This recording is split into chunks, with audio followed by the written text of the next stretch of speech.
What's up, everybody? Rod J back again to take a look at another beer. Thanks for swinging by to check out another video tonight. I'm going to take a look at one a little more local to where I'm at here. So from Cincinnati, Ohio. I'm taking a look at one from Christian Moerlein. This is their Wild Hunt 22-ounce bottle here, Cascadian Ale, as you can see. So obviously Cascadian hops are in play on this one. First problem I have with this one, actually, from looking at it from the bottle perspective, there's no dates anywhere on the bottle. Obviously, we know that's a problem out there in the industry for some of the brewers. You can kind of move past that if you got a reputable spot where you know you're getting your beers and you can pretty much trust the dates. Second thing I don't like, you have to put an ABV on a label. You shouldn't let the people know what they're actually getting, what they're actually drinking. On this label, there's no ABV. It's got a little bit of a write-up of a little bit of a story there you can see on the side that I'm not going to go through all of that information. But it's a folklore type thing. And there's nothing else. It's like a mysterious bottle here, but you should always have at least the ABV on there. IBU if you can, but I don't think it's as necessary.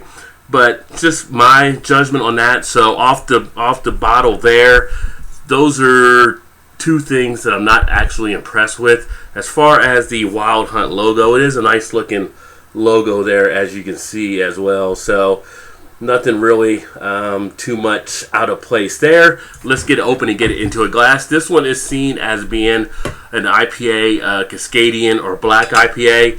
When I did locate the ABV online, it is 6% ABV. So pretty good amount of alcohol per volume on this one.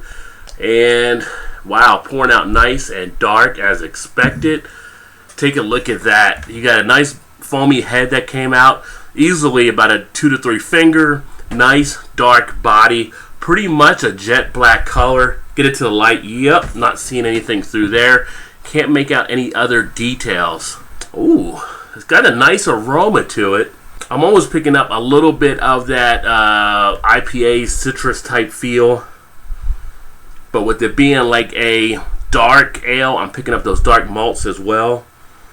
But not to a point where it's like a coffee sensation. But it's almost got like a nice little bit of a dark fruit note in there to go along with this beer.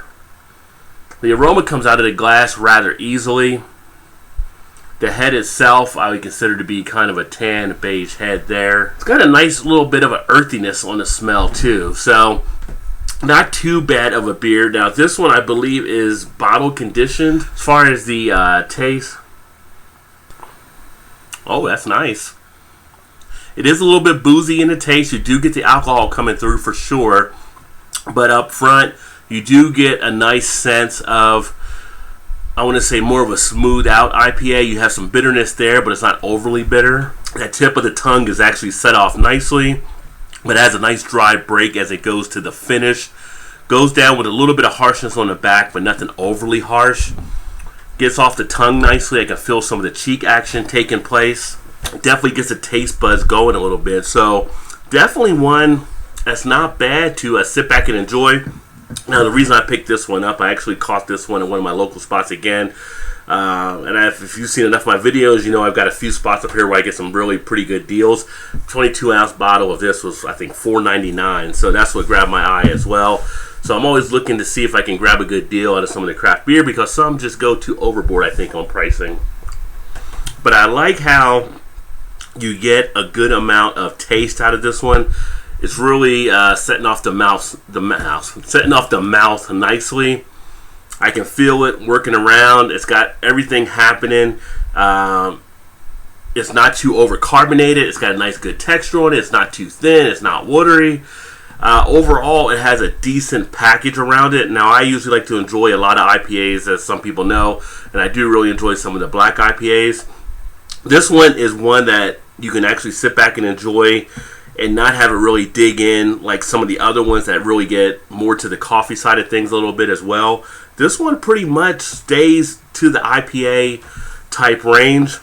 Really, it's the darkness they put on here with the malts they use, but they didn't overpower. It's got a real nice balance between the malts and the hops.